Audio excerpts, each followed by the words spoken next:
AfCFTA as a vehicle for job creation, for inclusion, for developing a green economy and green recovery, and ultimately a vehicle to end poverty on the continent of Africa for the SDGs acceleration in the decade of action. And we're immensely proud to be working alongside a very passionate, visionary, and determined Secretary General of the Secretariat. We thank you for being with us, and now we'll listen to him.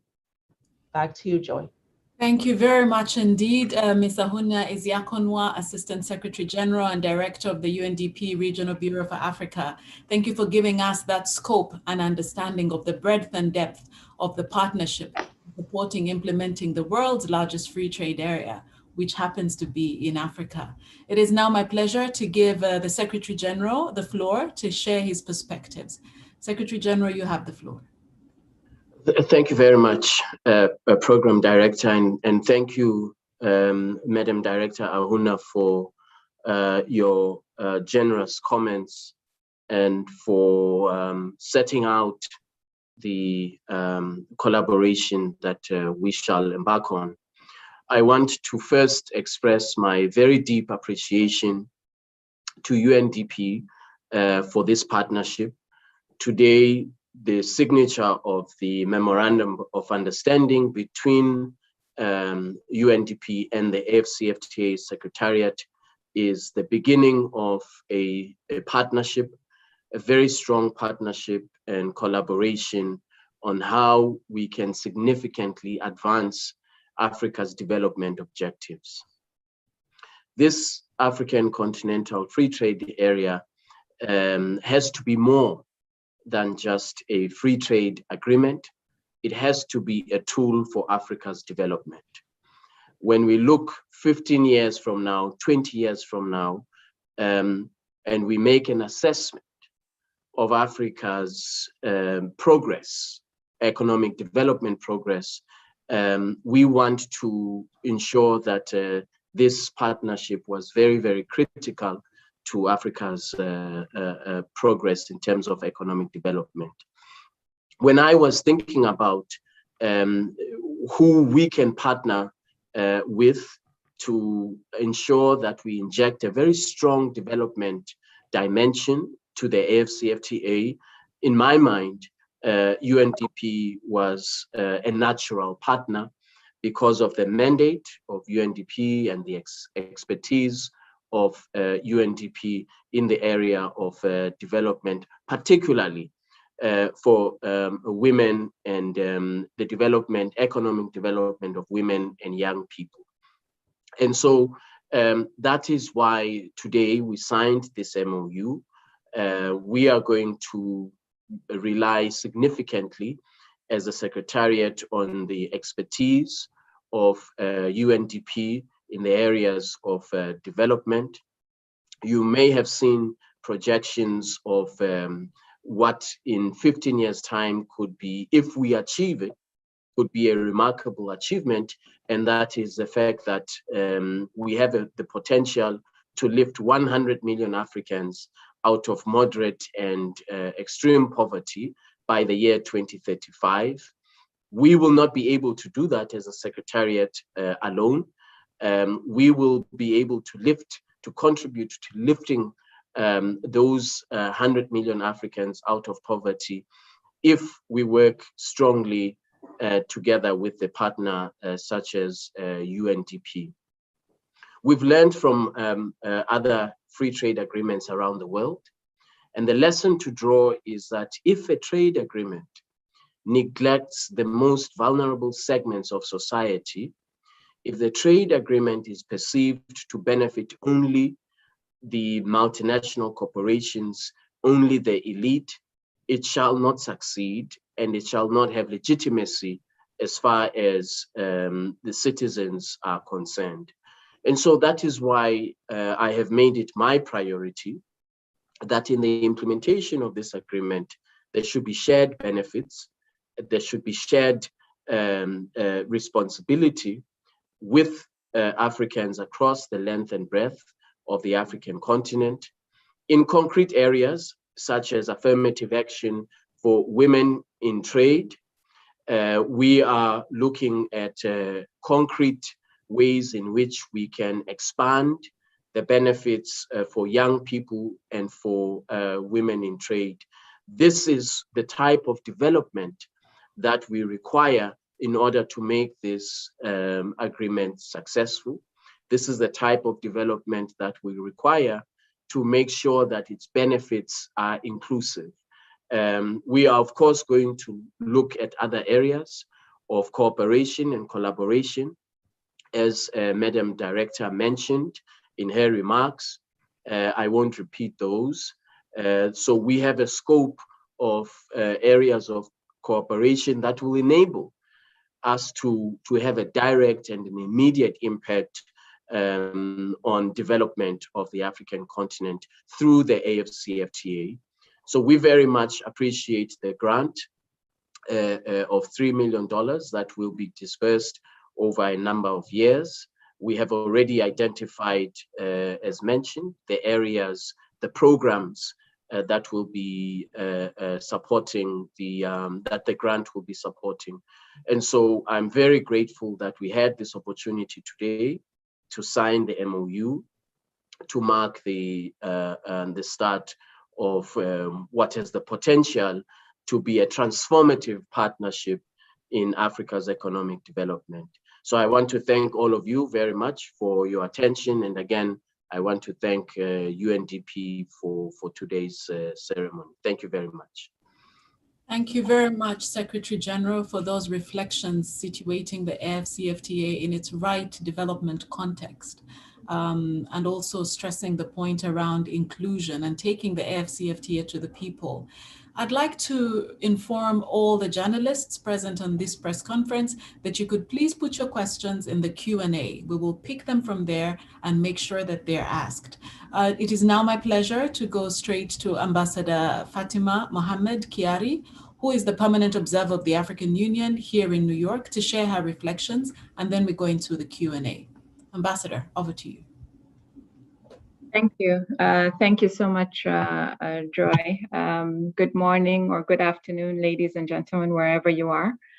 It's a great pleasure and an honor for me to take part in today's event. And let me start by commending this great partnership taken up by the African Union and the CFTA Secretariat in particular, and UNDP, to foster trade as an incentive for Africa's socioeconomic recovery, particularly post-COVID-19. Ladies and gentlemen, UNDP is one of the most important partners of the AU, as well as its member states. And the African CFTA presents an opportunity for Africa to accelerate development in the decade of action, implementation of Agenda 2063, to build better, mitigate socioeconomic impacts and development drawbacks, particularly due to COVID-19.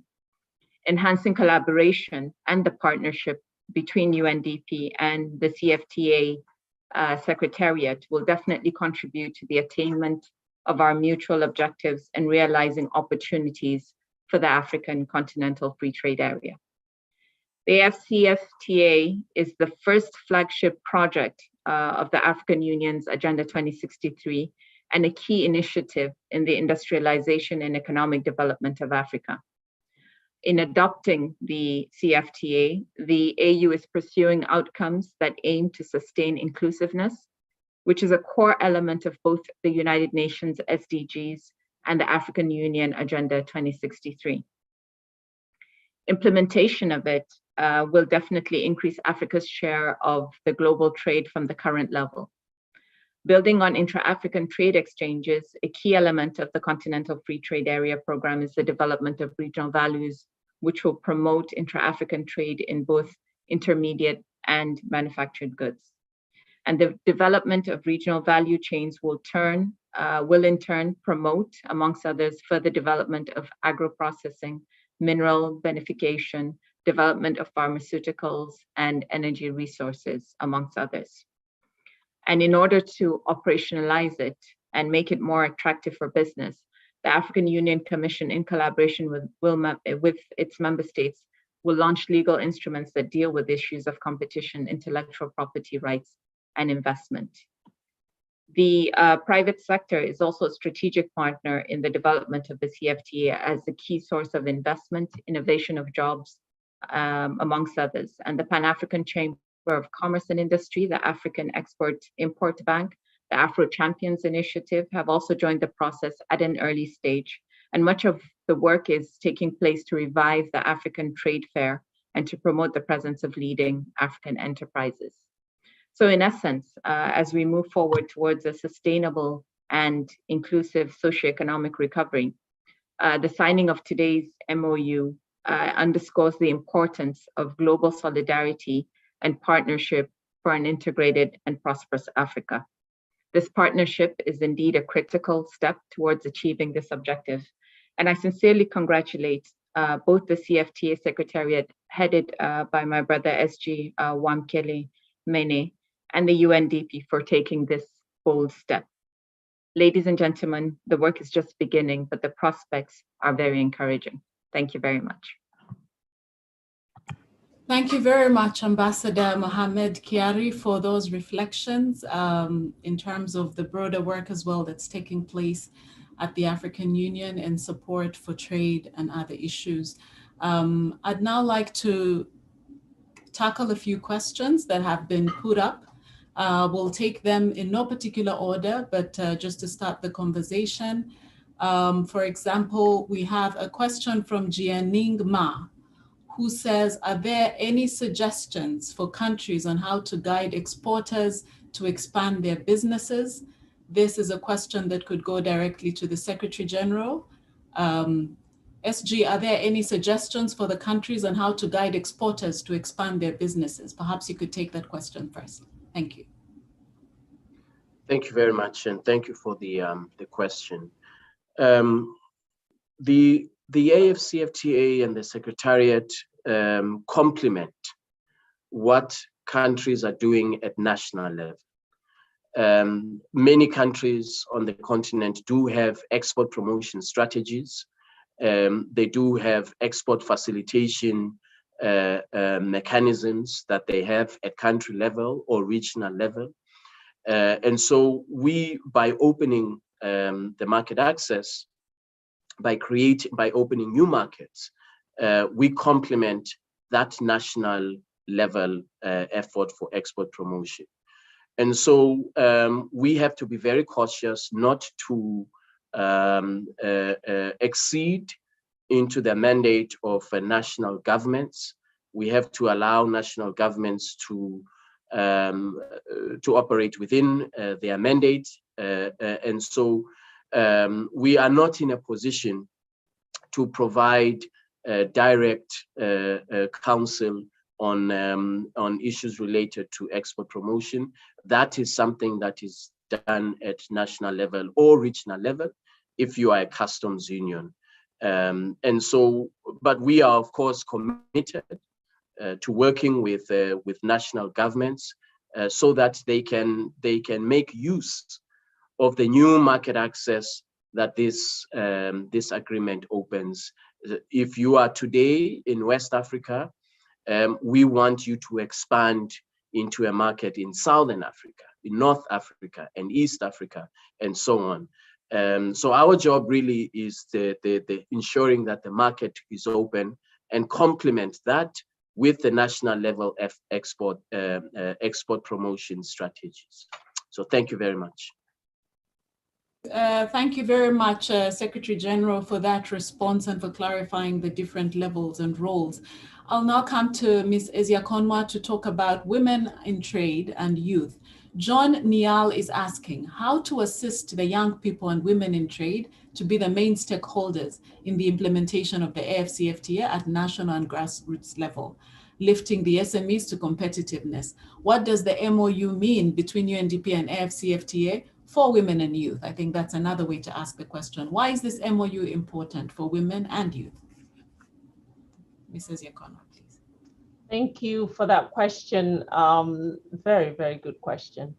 And this is the entry point for us, is women and youth, because we feel that for Africa, this is a very young continent. We have so many young people who are talented and ready to go.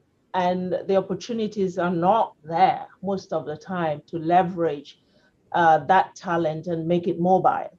And here comes AfCFTA that could open new doors. And what we are saying through our support to the Secretariat is that the heart and soul of this agreement has to embrace the youth and the women. And that has to happen at the very beginning. So not like an afterthought. And that's why we're entering at the starting of this, to say, we need to, first of all, give opportunities for young people to tell their stories, to become visible. That's why we did that Futures Report, where we interviewed and engaged young women entrepreneurs to say, what are their challenges? So providing a platform for their voices to be integrated in the planning and budgeting processes at the regional and country level is important to really get the world to understand what this group has to offer in terms of trade. That's one. So there's the voice, the visibility, voice and visibility that could be offered through some of these platforms that we create and the reports that we do and the research. The second is influencing policy. Making sure that, UNDP is present in every country that has signed up to this agreement. And we want to support the Secretariat to ensure a policy and regulation friendly environment to promote the engagement of women and youth in this market. Because sometimes, it's not for lack of interest or ideas. It is more, you have a lot of fences to scale if you're young and if you're female. So we need to make sure that member states are adopting regulations and policies that create better conditions for young people to engage. And this is what we'll be doing through also our programs at country level. And thirdly, I think, is in this area of financing. I was just speaking with the Secretariat on the ideas that he's already working on, and he can speak to it himself. And UNDP also, in our operations, we're thinking, how do we expand financing for trade facilitation?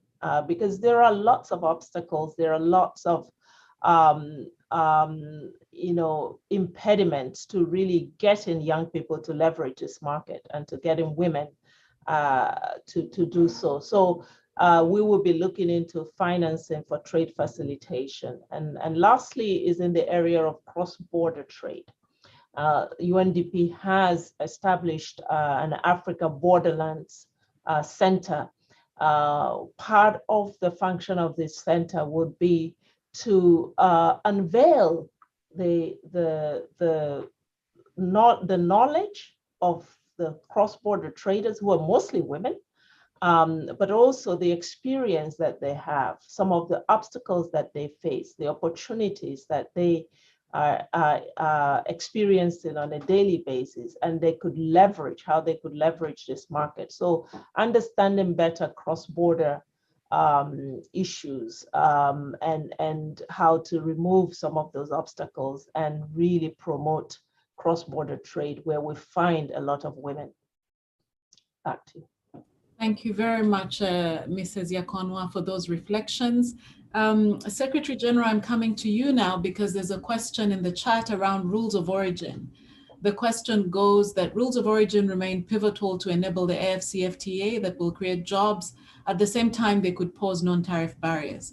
So how will countries strike the balance in creating rules of origin that will ensure that goods qualify without the risk of transshipment? So the balance between rules of origin and transshipment. SG, your reflections, please. Thank you very much. Our rules of origin regime is designed with two purposes. The first purpose is to, which in my view is the more important purpose, to foster industrial development on the African continent. All of the products that we are importing from outside of the continent, we have the potential to produce them, to manufacture them on the continent. The rules of origin that we have designed, they have a very high threshold for value addition, exactly because of this objective of industrial development. We don't want an AfCFTA where you bring in a shirt from another region of the world, you put a button on it, and you say made in the AfCFTA. We want to make sure that through a high threshold of value addition in Africa, that in 20 to 30 years' time, the rules of origin regime has contributed to Africa's industrial development, whether we are talking about minerals, beneficiation in petroleum, agro-processing, automobiles, the range of different sectors that our rules of origin regime covers. The objective has to be that they must foster industrial development. The second purpose of our rules of origin regime is a more practical purpose, and that is to prevent transshipment, as the questioner was saying, transshipment from third countries who do not qualify for the for AfCFTA benefits. We have to work very, very hard with customs authorities to build the capacity of our customs authorities to enforce the rules of origin as agreed, so that we mitigate this risk of transshipment of goods, of fraudulent invoicing, all of the things that will cause job losses in our countries, in AfCFTA countries. And the customs capacity is absolutely an integral part of implementation and prevention of transshipment of goods. So that is the overview of our rules of origin regime. Thank you. Thank you very much, Secretary General. We now have a question from Sherwin, who would like to know about the impact of COVID-19, the setback of COVID-19 on the AfCFTA. And I'll pose this question to the Assistant Secretary General, Madame Eziakonwa. So to what extent has COVID-19 set back the trajectory of the AfCFTA and the vast investments needed to take it forward? So what has been the impact of COVID-19 on the AfCFTA, and what do you see going forward? Over to you. Thank you, Shawin, for that question. I think no doubt there's been an impact, and that impact has slowed down somewhat the trajectory. However, I think even more important is that it has heightened the need, the urgency for an initiative like this to be implemented with speed. And we saw that in the area, for instance, of local production, when COVID-19 hit and we had all the lockdowns around the world, and Africa was left on its own in terms of securing all the medical essentials that it needed to keep its people alive. And if, the global supply chain is closed, where do you go to? And I think that necessity led to many local companies repurposing, new ones emerging and starting local production at levels that we had not seen before. And I think this woke up a new consciousness on the continent that Africa needs to industrialize. It is a matter of urgency, that industrialization is not a process that can be abandoned on the continent, particularly for this market to succeed. But not just the realization that industrialization needs to happen, but also the possibility of it, the fact that the capability exists on the continent and the talented citizens of the continent to promote production that then leads to the kind of industrialization that's required. So COVID-19 has actually unveiled new areas of capability that exist on the continent. And I think also giving this new confidence that Africa can and must industrialize. So while we look at it as a crisis that's had an impact, many of us choose to see it also as an opportunity, you know, that we're not wasting this crisis, and we're using that psychological tipping point that has been created as a result of COVID-19 to really speed up the process of industrialization and local production along the ways. So much. Thank you very much, Madame Eziakonwa, for those reflections. We're starting to get towards the end of this press conference. There are two burning sort of families of questions that I'd like to put to the SG as we close off. One is in the direction of how do countries outside of Africa benefit from the AfCFTA? That's one branch of them. The other is really about e-commerce and how the AfCFTA is preparing to support e-commerce. SG, if you could answer those questions, and then we will have to come to a close. Over to you. Thank you very much. Thank you. On e-commerce, we actually, what we've learned from COVID-19 is the importance of digital trade, not just e-commerce, but digital trade in general. We now know that in the height of the pandemic, people are visiting their physicians remotely, digital pharmacies. And so it's very important that we position Africa in terms of the rules for digital trade. We position Africa as a market for e-commerce and digital trade. We also are looking at how we can make trade on the continent using digital trade, make trade on the continent more efficient, less costly, and to make sure that we establish a platform, a digital platform for customs procedures that will achieve these things that I referred to: cost effectiveness and as well as affordability, the access to trade across the African continent. So digital platforms are really at the heart of Africa's strategy going forward.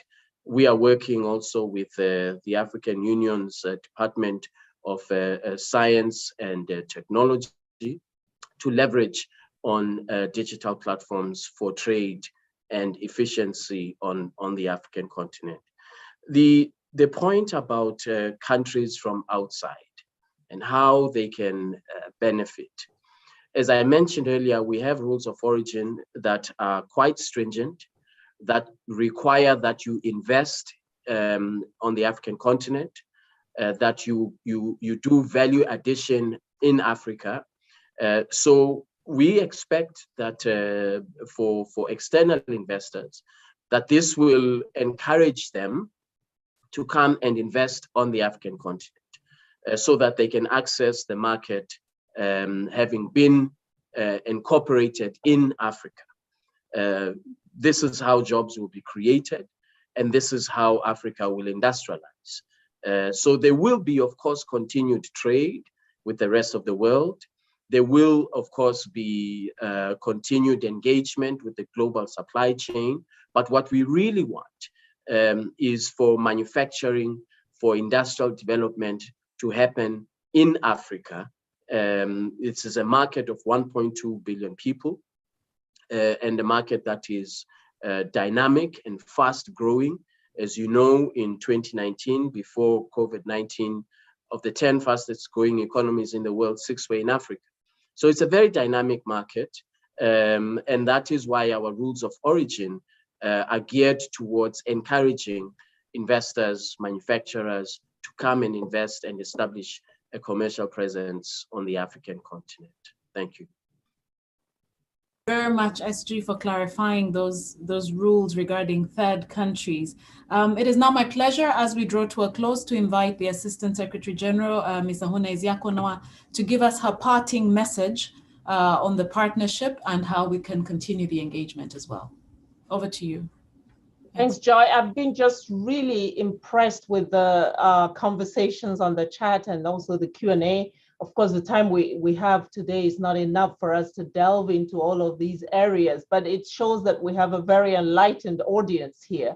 And it does trigger an idea, Secretary General, that I had as we were discussing here, as part of our agreement and our partnership, that we could actually on a rolling basis have a platform of dialogue with interested groups, really to co-create, some of the solutions here, because we don't have here a monopoly of the answers. There are all kinds of ideas and solutions that dwell in this audience, and we would like to tap into that so that you enrich also what we're trying to do from where we are with our own resources, but also a platform that allows us to engage with you who have direct experience with this, and to make sure that we are also sensitive to the realities on the ground that people are picking up from their own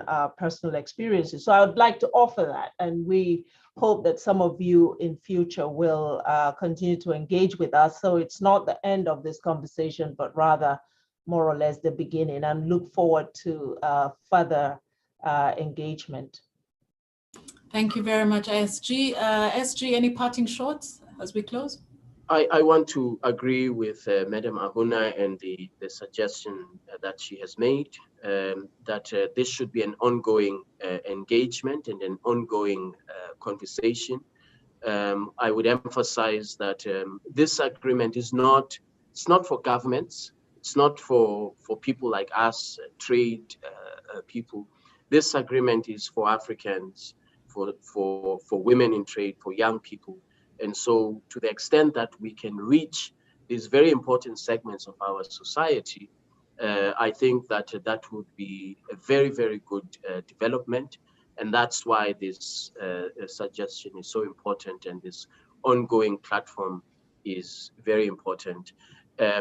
I again want to emphasize how deeply appreciative I am of this opportunity to work with UNDP.